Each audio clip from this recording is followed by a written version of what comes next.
말씀 보도록 하겠습니다. 말씀은 잠언 29장 6절 한 절입니다.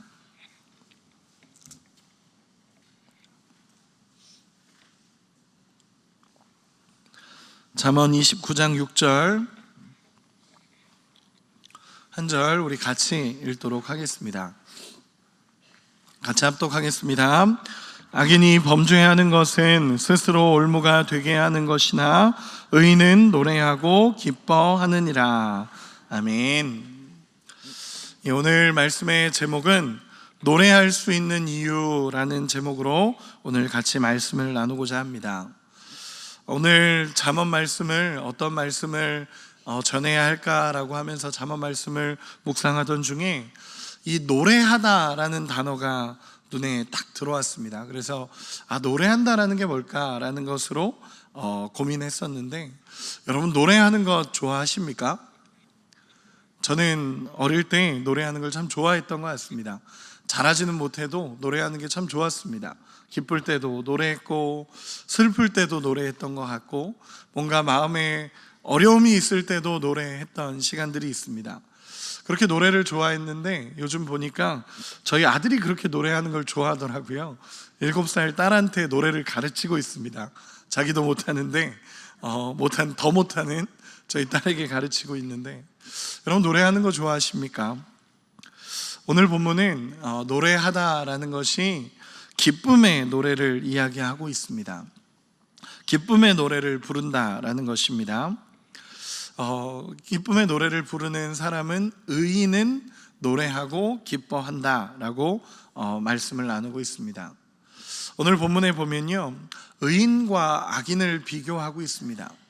악인은 자기의 꾀에 빠져서 결국 무너지지만, 의인은 기쁨으로 노래할 수 있다라는 것을 이야기하는 본문이 오늘 본문입니다. 이 본문을 묵상하면서 의인은 어떤 노래를 불렀을까? 이 의인이 부르는 노래는 뭘까라는 고민을 하면서 오늘 말씀을 계속적으로 묵상하고 나누고 싶습니다. 오늘 본문으로 들어가서 보면 먼저 이렇게 기록을 하고 있습니다. 악인이 범죄하는 것은 스스로 올무가 되게 하는 것이나 라고 기록을 하고 있습니다. 이 본문이 조금 어려워서 원문을 찾아봤더니 원문 직역에는 이렇게 되어 있습니다.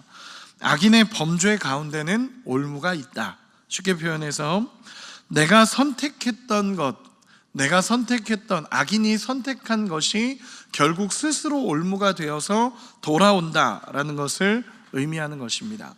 즉 뭐냐면, 악인은 스스로 선택하면서 행동했던 것이 결국 나중에는 다 그게 올무가 되어서 어려움이 되어서 돌아오게 된다라고 기록하고 있는 것입니다. 그러면 먼저 한번 살펴볼 것이 있는데, 그게 뭐냐면, 여러분 악인은 어떤 사람을 악인이라고 얘기하는 것 같으십니까? 악인이 뭘까요?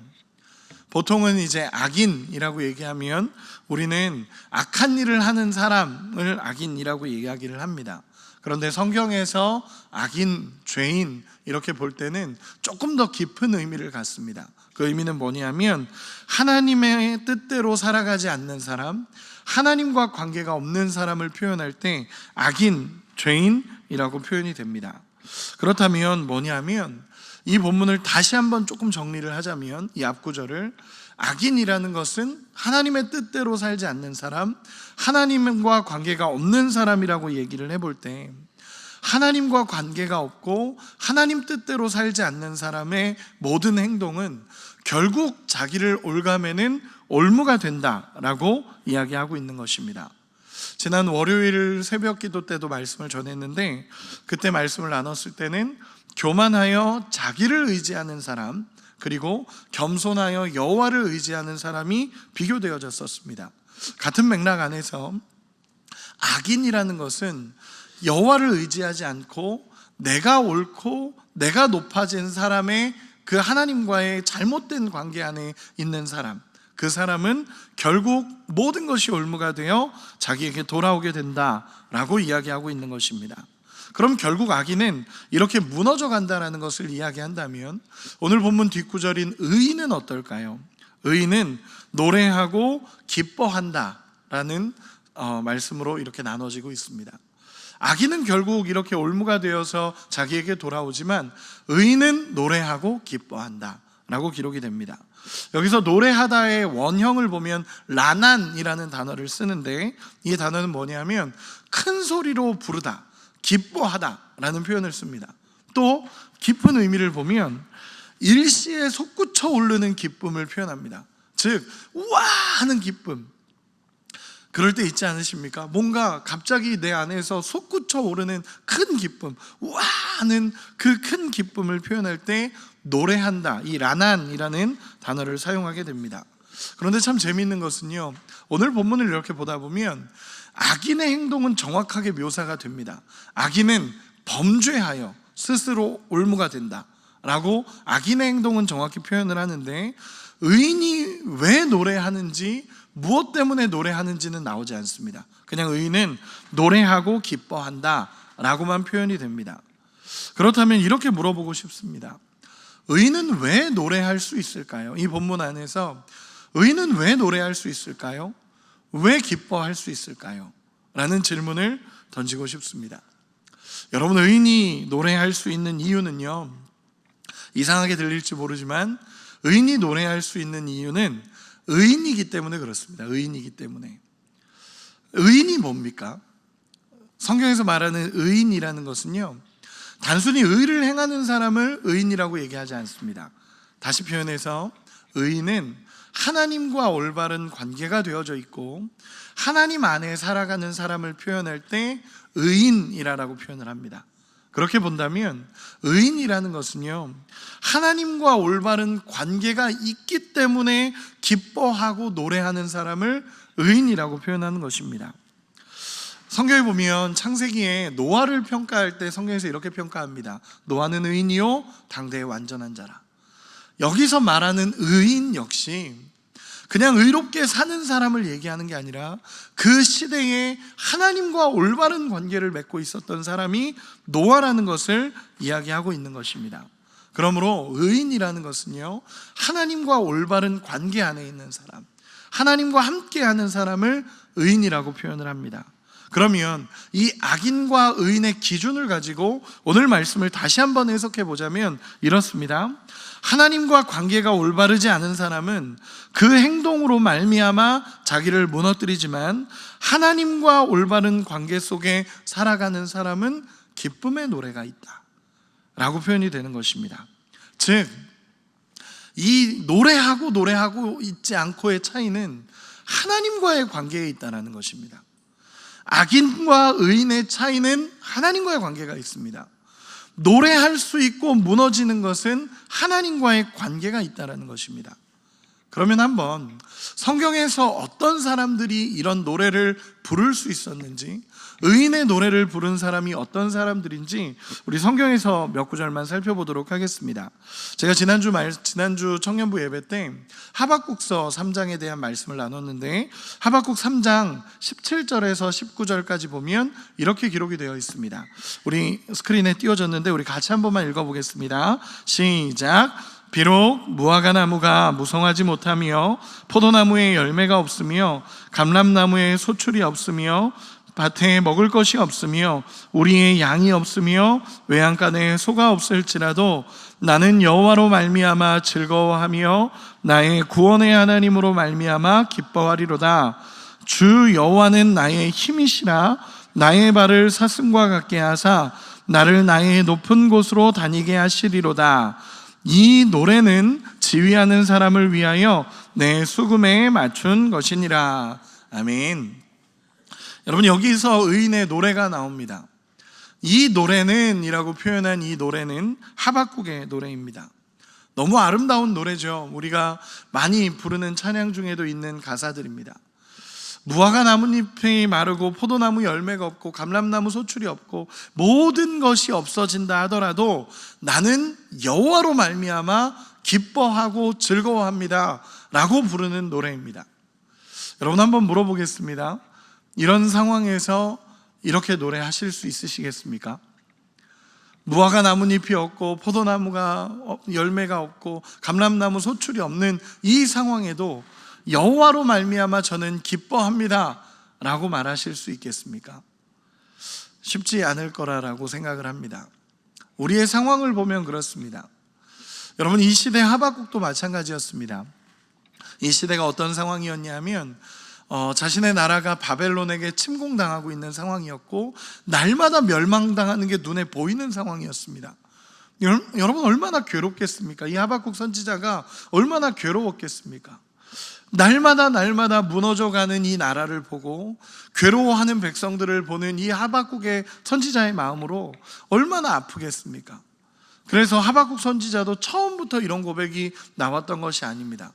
하박국서 1장에 보면요, 하나님 앞에 가서 막 따집니다. 하나님, 왜 부르짖어도 들어주지 않으십니까?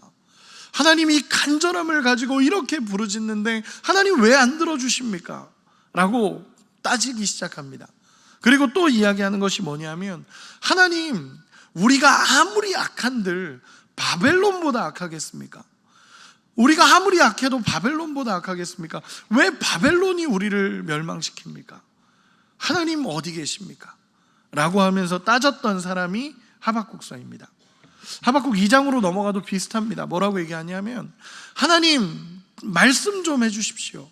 우리가 왜 이런 고난을 당해야 되고 왜 이런 어려움을 당해야 됩니까? 하나님, 제가 이 자리에 앉아서 하나님이 뭐라고 말씀하실지 듣겠습니다. 그러면서 막 고집부리고 있습니다. 그때 하나님께서 찾아오셔서 이렇게 얘기하십니다. 하나님의 마음입니다. 하나님의 마음을 이렇게 표현하십니다. 아무리 사람을 보내고 아무리 이야기하고 아무리 외쳐도 그들은 듣지 않았다. 그들은 자기 이익만을 위해서 우상을 섬겼고 음란하고 마음대로 살아갔다. 정말 하나님이 끝까지 외쳤는데도 불구하고 그들은 듣지 않았다라고 하나님이 선을 딱 긋습니다. 그러면서 얘기하시는 게 뭐냐면, 내가 그들을 정신 차리게 할 거고, 그러나 완전히 멸망시키려고 하는 게 아니라 정신 차리고 다시 돌아오게 하려고 한다라고 하면서 하박국을 이렇게 하나님께서 말씀해 주십니다. 여러분, 저는 이 말씀을 들으면서 여러분 아버지의 마음이 느껴지십니까? 안 듣는 겁니다. 아무리 외쳐도 들리지 않고 아무리 외쳐도 안 되니까 결국 마지막에 가서 그래도 내 사랑하는 자녀니까 어떻게든 하나님 회복시키기 위해서 때리시는 겁니다. 저는 이 말씀을 이렇게 묵상하다 보면, 여러분, 우리는 심판에 대한, 하나님의 심판에 대해서 너무 쉽게 얘기합니다. 하나님이 심판하셨다, 이걸로 끝내는데 아닙니다. 과정이 있고 하나님 앞에 얼마나 하나님이 아픈 마음으로 외치셨는지를 모릅니다. 이 마음이 하박국에게 전달이 된 것 같습니다. 3장에 보면 하박국의 태도가 바뀝니다. 하박국이 뭐라고 하냐면 3장에 하박국의 기도라라고 표현이 됩니다. 기도로 바뀝니다. 고집부렸던 게, 막 따지고 고집부렸던 게 기도로 바뀌고, 그 과정 속에서 하나님의 마음이 이해되니까 3장 17절에서 19절, 우리가 읽었던 구절, 이 구절에서 아무것도 없어도 이제 나는 여호와로 기뻐하고 즐거워합니다, 이 고백이 나오는 것입니다. 여러분, 이 고백을 보면 어떠십니까? 상황이, 환경이 좋아서 드리는 노래가 아닙니다. 상황이 좋아서, 환경이 좋아서 드리는 노래가 아니라 여호와가 어떤 분인지 알고 그분의 마음이 이해가 되니까 부를 수 있는 노래입니다. 여러분, 이게 의인의 노래입니다. 하나님의 마음, 하나님과 관계가 맺어지고 하나님의 섭리가 이해되어지고 하나님의 은혜가 깨달아지니까 하나님 앞에 부르는 노래가 이 노래입니다. 의인의 노래. 한 구절만 더 볼까요? 저는 시편 23편을 참 좋아합니다. 우리도 다 좋아하죠. 시편 23편은 우리가 알고 있는 너무 귀한 노래입니다. 다윗의 최고의 히트곡이죠. 다윗의 최고의 히트곡이고 무려 3000년 이상을 사랑받은 곡입니다. 결혼식에서도 이 시편 23편은 파워풀하고, 장례식에서도 파워풀하고, 인생을 시작할 때도, 인생을 마지막을 볼 때도 이 시편 23편은 굉장히 은혜가 되는 노래입니다. 이 시편 23편, 우리가 잘 알고 있는 이 시편 23편의 핵심이 뭔지 아십니까? 시편 23편 1절입니다. 우리 1절 같이 한 번만 읽어보도록 하겠습니다. 같이 읽겠습니다. 여호와는 나의 목자시니 내게 부족함이 없으리로다. 아멘. 이 시편 23편이라는 이 노래의 핵심은 이 한 구절입니다. 무엇이냐면 여호와가 내 목자가 되시니 나는 부족함이 없다라는 것입니다. 여호와가 목자가 되면 부를 수 있는 노래입니다. 여호와가 내 목자가 되니까 사망의 음침한 골짜기를 때로는 지날 때도 있었고, 푸른 초장을 다닐 때도 있었고, 여러 시기를 지날 때도 있었지만 여호와가 내 목자가 되시니까 부를 수 있는 노래가 있다라는 것입니다. 다윗에게는 이 고백이 있었습니다. 그 골리앗 앞에 싸울 때도 여호와는 다윗의 목자였고, 이 사울 왕에게 쫓겨다니는 그 시간에도 여호와는 다윗의 목자였습니다. 왕이 돼서 영광을 누리는 시간에도 여호와는 목자셨고, 심지어 아들에게 쫓겨다니는 그 상황에도 여호와는 목자셨습니다. 인생의 마지막을 달리고 있는 이 시점에 여호와가 내 목자셔서 나에게는 부족함이 없습니다 라고 고백하는 다윗의 노래, 의인의 노래입니다. 여러분, 의인의 노래는요, 그냥 마음이 좋아서 기쁨이 있어서만 부르는 노래는 아닙니다. 그냥 지금 상황이 좋아서 부르는 노래가 아니라는 것입니다. 의인의 노래는 여호와와 나와 올바른 관계가 되어질 때, 하나님의 마음이 내 마음에 이해되어지고 내 마음이 하나님 앞에 올바르게 드려져서 하나님과의 관계가 세워질 때 드릴 수 있는 노래가 의인의 노래입니다. 여러분, 이런 의인의 노래가 우리 가운데 있기를 소망합니다. 하나님과의 그 아름다운 관계 속에 부르는 하나님 앞에서의 아름다운 고백들이 우리 안에 있기를 소망합니다. 오늘 말씀을 정리하겠습니다. 의인의 기쁨과 찬양은 단순한 상황과 환경이 아니라 내가 원하는 대로 흘러가서 부르는 노래도 아닙니다. 하나님과 올바른 관계 안에 있을 때, 하나님의 마음을 알게 됐을 때, 하나님의 크신 사랑을 경험해서 모든 것이 은혜라는 것이 깨달아질 때 부르는 노래가 의인의 노래입니다. 오늘 본문을 다시 한번 이렇게 이야기하자면, 하나님과 관계가 올바르지 않은 사람은 그 행동으로 말미암아 자신을 무너뜨리지만, 하나님과 올바른 관계 속에 살아가는 사람은 기쁨의 노래가 있다라는 것입니다. 여러분, 기쁨의 노래가 있는 우리가 되기를 소망합니다. 앞에서 전 오늘 말씀을 이렇게 묵상하면서 앞에 했던 찬양이 참 많이 떠올랐습니다. 96장 예수님은 누구신가? 우는 자의 위로가 되시고 소망이시고 위로이시며 온 교회의 머리이시며 모든 왕의 왕이시다 라는 고백이었습니다. 주님을 바라볼 때 상황과 환경이 아니라 우리의 위로와 우리의 소망이 되시는 주님이 보이는 겁니다. 그리고 그때 우리 마음속 깊은 곳에서 터져나오는 의인의 노래가 있는 줄 믿습니다. 그런 노래 할 수 있는, 찬양할 수 있는, 예배할 수 있는 우리 모두가 되시기를 예수님의 이름으로 축원합니다. 기도하겠습니다. 우리 이 시간에 같이 기도하기 원합니다. 말씀을 생각하며 우리 함께 기도하겠습니다. 하나님을 의지하고 기쁨의 노래, 사랑의 노래, 하나님 앞에 감사의 노래를 드릴 수 있는 우리가 되게 해달라고, 하나님의 마음을 알고 우리의 마음을 토로할 수 있는 우리 모두가 되게 해달라고 이 시간 주여 한번 부르고 기도합니다.